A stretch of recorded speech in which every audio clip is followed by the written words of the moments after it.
Bonjour à tous. Alors, le ministère vient d'annoncer une consultation qui devrait s'achever dans les jours qui viennent pour une nouvelle réforme du DPE. Et là, ça interpelle. Quoi? Une nouvelle réforme du DPE? Mais il y en a eu combien? Bah, je vous le dis à l'avance, il y en a eu une dizaine, une douzaine depuis la création du DPE. Alors, est-ce que c'est pas le changement de trop? On va consacrer cet épisode au DPE, regarder quels ont été les changements opérés ces dernières années et qu'est-ce qui s'annonce pour le mois de janvier 2027 concernant le DPE. Est-ce que c'est pas trop quand même? Allez, Passion Immo, c'est parti.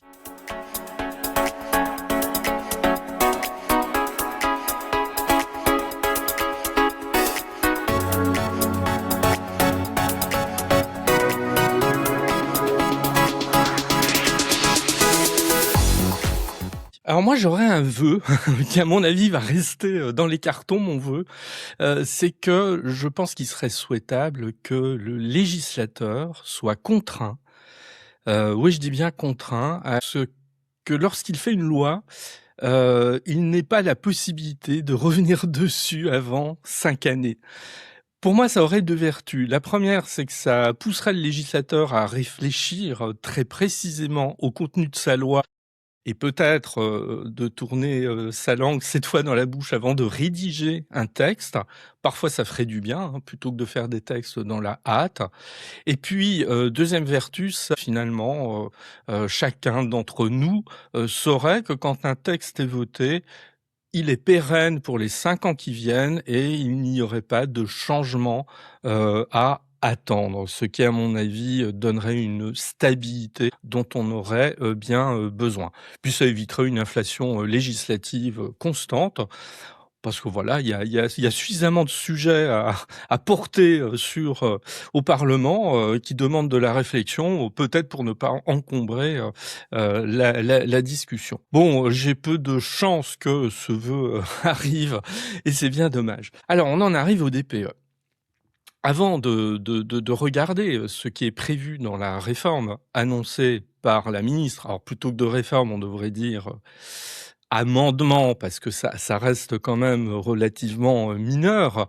On va revenir un petit peu sur le DPE rapidement, mais parce que c'est intéressant de voir ce qui a pu se passer, au fil des, années. Alors le DPE, je vais découper mon mon observation sur 2 périodes. Une première période qui va de 2002 à 2018 et une période qui va de 2018 à 2024. Rapidement, je vous rassure, hein, je vais pas faire un historique ultra, détaillé du, DPE. Le DPE, finalement, il apparaît, c'est-à-dire il est déjà réfléchi dans un premier temps au niveau européen. En 2002, on a une directive européenne. Qu'est-ce que c'est qu'une directive? Une directive, c'est on prend des directions au niveau européen, charge à chacun des États d'harmoniser son droit national en fonction de la directive qui a été décidée au niveau européen. Et nous avons en fait une loi de simplification du droit, c'est son nom, qui arrive en 2004 et qui va donc mettre le DPE en ligne de mire.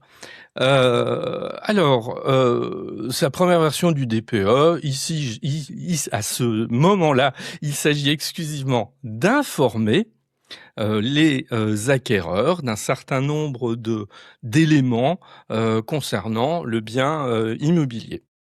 Alors, très bien, hein, là-dessus, il faut saluer, le DPE, en tout cas dans cette première mouture, parce que souvenons-nous de la situation dans laquelle nous achetions des biens, jusqu'à la fin du XXe siècle, qui est pas si vieux que ça, où finalement on nageait un petit peu, hein, surtout quand on n'y connaissait pas grand-chose, il y avait très peu de diagnostics, le DPE n'existait pas et donc quand on achetait dans l'ancien, il n'était pas toujours très simple de se repérer. Moi, je trouve que là, on a une mesure qui est, tout à fait, intéressante. Donc on est en 2004 quand, le DPE apparaît. Quand il apparaît, c'est-à-dire quand, il y a des textes qui le préparent. puisque à partir de 2006, il doit être fourni par le vendeur pour la vente de bâtiments existants et pour les locations de bâtiments neufs dont le permis de construire a été déposé après le 1er juillet 2007. Donc en fait, on a une mise en application qui se fait de manière étalée. À l'époque, le DPE, il a une valeur purement informative, hein, faut le rappeler. Les années 2010-2011, elles sont assez fondamentales puisque là, nous avons ce qu'on a appelé la loi Grenelle 2, très précisément. Et nous avons une loi en juillet 2010 qui impose que le DPE soit communiqué à tout candidat à l'acquisition ou à la location et que la performance énergétique soit mentionnée dans les annonces immobilières à compter du 1er janvier 2011. C'est ce qui fait qu'à partir de cette date, dans les annonces de vente ou de location, on voit apparaître les fameuses lettres concernant les DPE alors que auparavant ce n'était pas obligatoire. Date fondamentale 2012, les points de contrôle. Alors les points de contrôle, qu'est-ce que c'est? C'est quand on fait un DPE, on va contrôler un certain nombre de points dans le bien. Ils vont doubler, ils vont passer de 30 à 60. Alors là, il a commencé à y avoir des critiques en disant oui, mais est-ce qu'on ne va pas trop loin? Est-ce que ça n'entraîne pas trop de complexité également dans la lecture du DPE lui-même? Parce que c'est toujours un point fondamental. On peut mettre toutes les réglementations que l'on veut, les obligations d'information, mais quid de la connaissance minimum suffisante pour celui qui lit ces informations? Bon, on le voit bien quand on achète un bien et qu'on reçoit le paquet de diagnostics liés au bien. Si on n'est pas technicien, on a le plus grand mal quand même à en faire la lecture sur des documents qui dépassent allègrement des dizaines et des dizaines de pages. Bon, donc ensuite, 2018, c'est un peu le grand changement. Il y a un avant et un après. La loi Elan, donc tous ceux qui font de l'immobilier connaissent la loi Elan. Ça avait été un peu une loi fourre-tout. On y a mis beaucoup de dispositions concernant l'immobilier. La loi Elan, elle pose le principe de l'opposabilité. Alors, qu'est-ce que ça veut dire? Ça veut dire qu'un DPE devient opposable aux vendeurs et aux bailleurs. C'est-à-dire qu'en fait, il faut pas se tromper. En tant que vendeur, si j'annonce un DPE, par exemple, imaginons un DPE étiqueté, je sais pas moi, C, et que plus tard l'acquéreur se rend compte que c'était pas C, c'était je sais pas moi E, admettons. Eh bien, l'acquéreur va pouvoir opposer au vendeur cette erreur et éventuellement demander une baisse de prix puisque c'est effectivement là ce qui pourra se passer. Donc là, à partir du moment où on voit bien que le DPE n'est pas juste une simple information communiquée, il devient opposable. Et là, il va falloir le faire quand même avec relativement de sérieux. Petite constatation que je fais à ce moment-là, on voit que de 2002 à 2018, en fait, en 16 ans, il y a eu une évolution, mais on peut pas dire pour autant que chaque année a connu une réforme ou une évolution du DPE. C'est pas tout à fait ce qui va se passer dans la période suivante, c'est-à-dire de 2019 à 2026. C'est un peu le problème. Et on voit bien que dans la deuxième période, les choses s'emballent et que le législateur, il commence à intervenir beaucoup, peut-être un peu trop quand même, sur ce DPE. Alors, 2019, qu'est-ce que nous avons? En 2019, nous avons la loi énergie-climat. Alors, la loi énergie-climat, elle va renforcer les informations contenues dans le DPE. Donc, on va encore plus loin dans le volume des informations. Et là, on va introduire une obligation de ne pas dépasser un seuil maximal de consommation d'énergie finale pour que le logement soit qualifié d'énergétiquement décent. C'est à partir de là où on commence à dire en fonction du classement, il y a des biens qui vont être énergétiquement décents et par opposition, d'autres qui ne vont pas l'être, ce qui va ouvrir la porte aux interdictions qui vont commencer à voir le jour sur des interdictions de location à des dates données. À partir de 2020-2021, en gros, on a une refonte réglementaire. Alors là, il y a un certain nombre de changements. On réduit, la durée de validité des anciens diagnostics, c'est pas si vieux. Certains se souviendront qu'il y avait eu une grosse interrogation à ce moment-là parce que, est-ce que le diagnostic que j'ai fait réaliser par exemple, il y a 3 ans, est-ce qu'il est encore valable? Est-ce que je dois en refaire un et cetera? Bon, en plus, il y avait eu un certain flou, à ce moment-là. En août 2021, on a une réforme majeure. Alors c'est la loi, climat et résilience. Alors la loi climat et résilience, eh ben, c'est celle qui va dire, il y a des logements qui sont extrêmement performants, A et B, et puis il y en a qui sont, extrêmement peu performants, ceux par exemple qui sont classés F et G. Et ceux-là, on va fixer ce qu'on appelle un calendrier de décence énergétique et on va dire voilà, par exemple, ben, à partir, de 2028, il y aura des biens qui ne pourront plus être loués et ainsi de suite. Je détaille pas tout ça puisque ça a été, archi, commenté, et discuté. Ensuite, toujours pour continuer ce tour d'horizon, octobre 2020, il y a des correctifs qui sont opérés. On rectifie la méthode de calcul du DPE parce que on se rend compte que c'est pas toujours d'une grande fiabilité. Alors on change le truc. Alors moi je le dis en deux trois phrases, mais sur le terrain, la réalité, elle était beaucoup plus, discutée parce que, ça veut dire: «Bah oui, mais comment maintenant ça va être calculé?» heu, C'était là, on se rendait compte que nous avions, des données techniques sur la manière de faire le DPE qui pouvaient échapper au grand public. Et alors moi, j'ai un peu une idée, simple, peut-être simpliste, hein, on pourra toujours me dire, c'est que à partir du moment où un dispositif, tel que le DPE n'est pas suffisamment clair pour être compris de tous, ça pose un problème. Voilà, c'est comme toute loi. Je parle abondamment, sur le podcast de fiscalité et c'est vrai que c'est un truc que je répète souvent. Quand un dispositif fiscal n'est pas suffisamment clair pour être compris en alors je dirais en 5-10 minutes, ben, le dispositif, il a échoué quelque part. On voit bien ce que ça donne avec le Jeanbrun, aujourd'hui. Là, c'est un peu pareil. À partir du moment où le DPE se complexifie de manière importante, bah, vous avez une partie du public qui décroche. Ensuite, nous avons, en 2022, la rédaction des annonces et la certification. Alors, de quoi s'agit-il ici? Bah, depuis le 1er janvier 2022, l'annonce, elle doit comporter le montant estimé des dépenses annuelles d'énergie pour un usage standard. Très discuté parce qu'effectivement, l'usage d'un bien, bah, il peut différer d'une personne à l'autre, et donc c'est un indicateur. Faut-il le prendre comme l'alpha et l'oméga de la consommation énergétique d'un bien immobilier? On sait que non. Là, on peut commencer à s'interroger, est-il bien utile d'ajouter cet élément au DPE? Ensuite, nous avons en 2023, une réglementation qui va porter sur la compétence des diagnostiqueurs. C'est-à-dire, on va renforcer les exigences, qu'a l'État sur les compétences et les critères de certification, pardon, de ces diagnostiqueurs.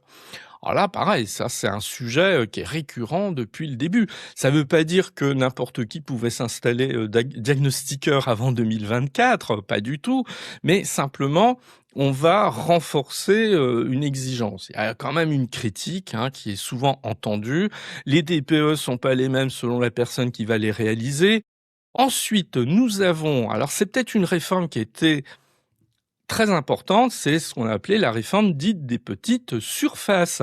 Alors la réforme dite des petites surfaces, c'est un arrêté qui a été publié au Journal officiel en avril 2024, qui a modifié les seuils des étiquettes pour les logements de moins de 40 mètres carrés de surface de référence. C'est ce qui a amené certaines petites surfaces à être réintégrées dans l'autorisation de location alors qu'elles en étaient sorties au préalable. Voilà, on a changé un certain nombre de critères. Bon, c'est finalement un assouplissement ici qui a été organisé. Nous avons, je l'ai pas signalé moi sur ma frise chronologique parce qu'effectivement j'avais plus de place. Il y a eu une réforme, sous la forme d'un arrêté au 13 août 2025, qui a fait passer de 2,3 à 1,9 le facteur de conversion de l'énergie finale en énergie primaire pour l'électricité dans les DPE et les audits énergétiques. Derrière le terme technique, de quoi s'agissait-il? C'était une réflexion globale se disant, après tout, peut-être était-il trop sévère de pénaliser l'électricité comme mode de chauffage dans les appartements, dans les maisons, parce qu'après tout, nous avons une énergie en France qui est largement décarbonée grâce au nucléaire. Donc là-dessus, ce qui m'a semblé de pure sagesse, on s'est dit, finalement, l'électrique, le chauffage électrique, faut peut-être pas qu'on le cloue au pilori, et donc on considère que ça ferait sortir environ 850 000 logements du statut de passoire énergétique grâce à cette modification. Bon. Donc voilà l'ensemble des réformes. Qu'en dire? C'est qu'il y en a eu un paquet. Alors, il y a deux manières de voir les choses ici. C'est de se dire, c'est bien, ça veut dire que c'est une loi qui évolue dans le temps. Ça, je peux pas le nier. Plutôt que de reprocher à l'État parfois de ne pas savoir faire évoluer ses lois et ses réglementations, là, on se dit, au moins, c'est le cas. Ça, on va dire, c'est voir le verre à moitié plein. Il y a une autre manière de voir le verre à moitié vide, c'est mais comment on suit cet emballement de modifications, de changements réglementaires au fil des années. Et on voit bien dans ma présentation, moi ce que j'ai voulu mettre en évidence, c'est que malheureusement, depuis 2021, il y a un emballement certain de modifications. Et là, on a envie de dire, mais attendez, stop, là, faut calmer un peu les choses, parce que tout à l'heure, je signalais que quand on a une loi, une réglementation trop complexe, elle échappe quand même au commun des mortels qui arrête de la comprendre. Quand il y a des modifications législatives ou réglementaires trop fréquentes, le grand public décroche. Et il faut le rappeler, le DPE, c'est pas fait pour les techniciens, le DPE, c'est fait pour les acquéreurs. Les acquéreurs ne sont pas des professionnels, et je pense qu'il faut les ménager par rapport à ça et calmer ce rythme des réformes. Alors, pour terminer, qu'est-ce qui est attendu éventuellement pour le 1er janvier prochain? Alors, le 1er janvier prochain, on se dit qu'on pourrait modifier les choses en réduisant ce fameux facteur de conversion d'énergie finale. On le ferait passer de 1,9 à 1,7. Alors, ça aboutirait à quoi? Ça aboutirait tout simplement à ce que, de nouveau, on aurait des logements chauffés à l'électricité qui sortiraient du cadre de logements indécents et qui donc ne se verraient pas interdits de location pour certains d'entre eux. Donc c'est ça qui est effectivement en discussion actuellement sur cette trajectoire du coefficient énergétique. Finalement, un assouplissement. Pour l'instant, c'est juste en discussion. On va attendre, je pense qu'on en saura un petit peu plus au mois d'août et à la rentrée. Par contre, il y a une chose qui est claire, c'est la réaction de toute la filière immobilière, elle est massivement hostile. Et voilà, l'élément qui ressort de tout ça, c'est dire on n'en peut plus, arrêtez, ne rebalancez pas une énième réforme sur le DPE. Alors évidemment, qui va être attentif à tout ça? C'est celles et ceux qui veulent investir dans les mois qui viennent. Et c'est là où on voit le côté sombre finalement de ces réformes à répétition. Ça brouille les cartes et l'investisseur ne sait plus où donner de la tête. Cet investisseur, il a besoin de stabilité, de visibilité. Et il ne souhaite pas qu'il y ait ces changements aussi fréquents. Donc voilà tout ce qu'on pouvait dire sur ce DPE. Je reviendrai là-dessus quand on en saura un petit peu plus.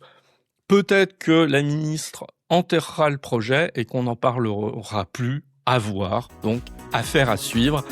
Je vous dis à très bientôt.